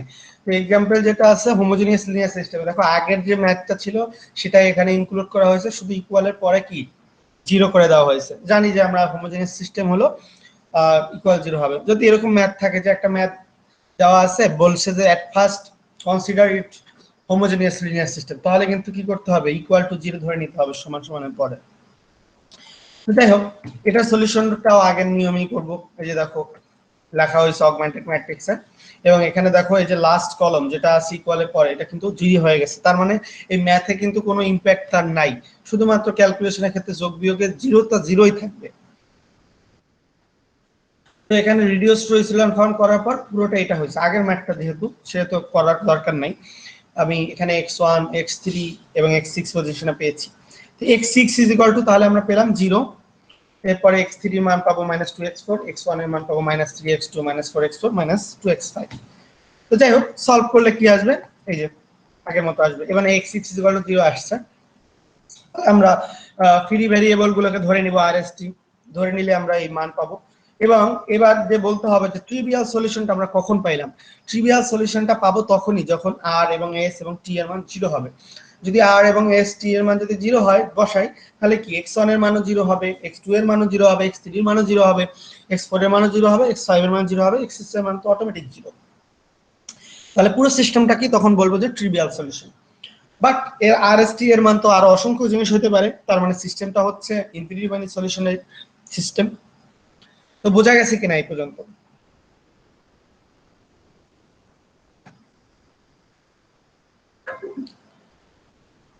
তো আমরা দেখলাম হোমোজেনিয়াস লিনিয়ার সিস্টেমে, হোমোজেনিয়াস লিনিয়ার সিস্টেমে তেমন কোনো জিনিস এক্সট্রা নাই, শুধু একটা জিনিসই মনে রাখতে হবে যে এখানে একটা ট্রিভিয়াল সলিউশন আসে, যে তার মানে প্রত্যেকটা ভেরিয়েবলের মান 0 আসে, বাকি সব জিনিস আগের মতোই। এবার solve by back substitution. Back substitution জিনিসটা কি জিনিস সেটা আমাদের একটু জানতে হবে। আমরা প্রথম ক্লাসে যেটা শিখে আসছি ওইটার একটা নাম তো আমরা বলেছি কি, গাউস এলিমিনেশন মেথড। যে রো এচেলন ফর্ম করার পর যেটা করেছি, মানে একটা মান থেকে আরেকটা মানে পিছনে ব্যাকে গেছি, সেই মানটাকে আমরা বলেছি রো এচেলন ফর্ম থেকে সেই নামটাকে বলেছি গাউস এলিমিনেশন মেথড। ওইটার আরেকটা নাম আছে, সেটা হচ্ছে ব্যাক সাবস্টিটিউশন। ব্যাক সাবস্টিটিউশন মানে কি, লাস্টের মানটা ফার্স্টে পাবো, তারপরে আস্তে আস্তে ব্যাকে যাবো, সেটা আমরা করেছি। যেমন x3 x1 এখানে যদি একটা পুরো যদি এরকমও বলা হয় যদি ব্যাক সাবস্টিটিউশন করো, বলে দিলাম যে এই এক্সাম্পলটা ব্যাক সাবস্টিটিউশনের মাধ্যমে করতে হবে, তাহলে কিন্তু জিনিসটা হচ্ছে ব্যাক সাবস্টিটিউশন হচ্ছে রো এচেলন ফর্ম এবং গাউস এলিমিনেশন মেথড, এটাকে অ্যাপ্লাই করা হয়। মানে গাউস এলিমিনেশন মেথডেরই আরেকটা নাম হচ্ছে ব্যাক সাবস্টিটিউশন। ব্যাপারটা ক্লিয়ার কিনা যে ব্যাক সাবস্টিটিউশন প্রথম ক্লাসে যেটা করেছি সেটাকেই বলা হচ্ছে আরেকটা নাম হচ্ছে ব্যাক সাবস্টিটিউশন। এবং ব্যাক সাবস্টিটিউশনটা ওই দিন কিন্তু আমি দেখাইতে পারিনি, কারণ ওখানে কিন্তু পুরো গাউস মানে রিডিউসড হয়েছিলাম ফর্মে নিয়ে যায়, তারপর অ্যান্সার দেখানো হয়েছিল। তো এখানে একটা এক্সাম্পল আছে, দেখো যে এই লিডিং ওয়ানের নিচেই শুধু 0, লিডিং ওয়ানের উপরে এলিমেন্ট রয়ে গেছে। তো এরপরে লাস্টের রোটা দেখো পুরোটাই 0, ওটা বাদ, তার আগের এলিমেন্টটা x6 = 1/3। এরপরে খেয়াল করে দেখো এর আগের এলিমেন্টটা এখানে আছে কি x3 + 2x4 + 3x6। এইখান থেকে আমরা দেখো x6 = এই আস্তে আস্তে বসানো হয়েছে, মানে এইভাবে লেখা হয়ে গেছে, লিখলাম, তারপরে এই যে x1 x3 x6 লেখা হয়েছে। কেন লেখা হয়েছে জানি আমরা, যে এখানে তিনটা হয়তোবা আমরা এখানেও লিডিং অন পাইছি সেই হিসাবে। এরপরে এই x6 এর মানটা আমরা এখানে বসাই দিলাম, এই যে x6 এর মানটা এখানে বসাইলাম, এখানে বসাইলে ক্যালকুলেশন করলে দেখো পাইলাম x3 = -2x4 পাইলাম।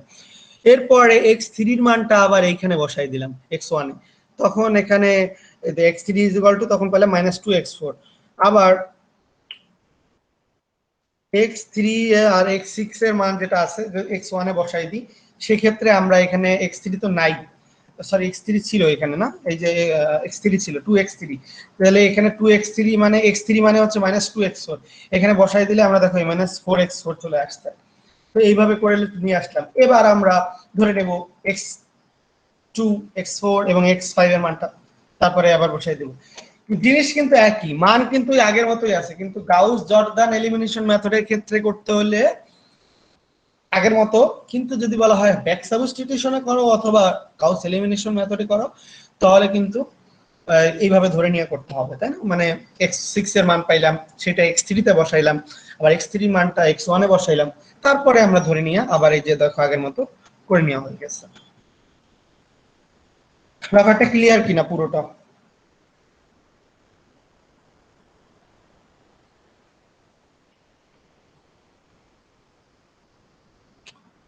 ওকে আজকে মানে এই পর্যন্তই লেসন। আর তোমাদের হাতে ভিডিও যেটা করা আসছে সেটা আমি দিব, আর অ্যাসাইনমেন্টও আমি দিয়ে দিব একটু পরে। তো যদি কোনো এখনো সমস্যা থাকে বলতে পারো, আর সমস্যা না থাকলে আইডি গুলো দাও, সবাই আইডি দিয়ে দাও। আরো তো ছিল, তারা গেল কোথায়? সবাইকে জয়েন করে আইডি গুলো দিতে বলো, কারণ অনেক ক্লাস রিজয়েন করা হয়েছে।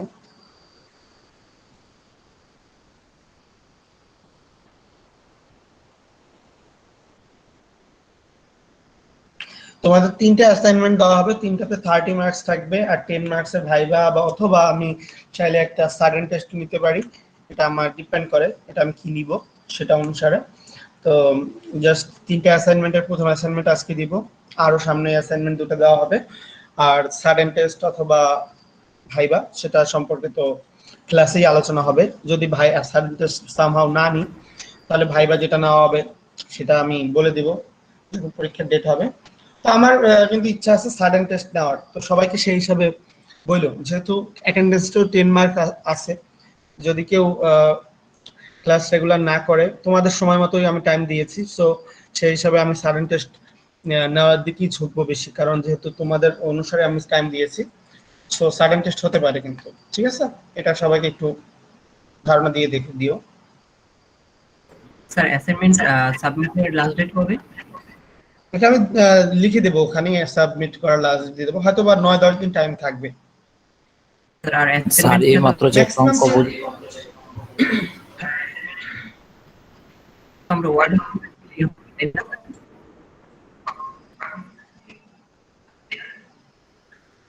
কথাটা আমার কাছে আসে নাই, হয়তো বা নেটওয়ার্কের কারণে, আবার একটু বলো শাকিব। স্যার অ্যাসাইনমেন্টটা কি আমরা ওয়ার্ড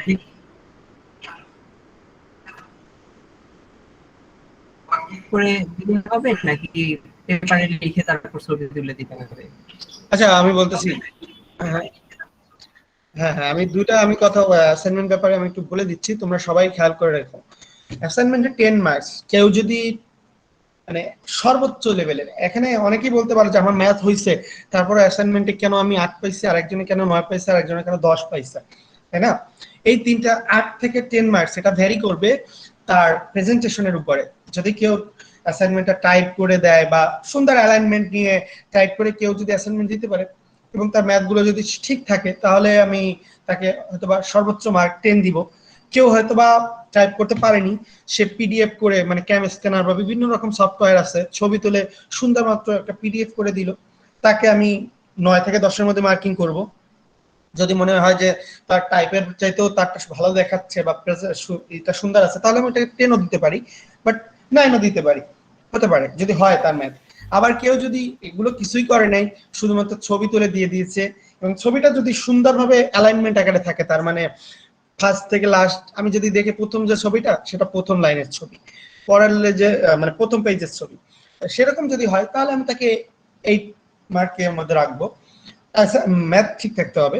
আর কেউ যদি দেখা যায় যে এলোমেলো আগাছালো ভাবে করে অ্যাসাইনমেন্ট দিয়েছে, মানে প্রথম ছবির পরে পরের ছবি নাই, পরের ছবির পর আগেরটা হয়ে গেছে, আওলা জলায় দিছে, তার জন্য অবশ্যই কিন্তু মার্ক 7 বা 7-এর মধ্যে থাকবে। এবং কেউ যদি এর মধ্যে আবার যদি এটা বলতেছি কিন্তু যার যদি সব হয় তাহলে, কেউ যদি ম্যাথ মিস করে বা কয়েকটা না করে দেয় তাহলে সেই অনুসারে তার মার্ক কম থাকবে।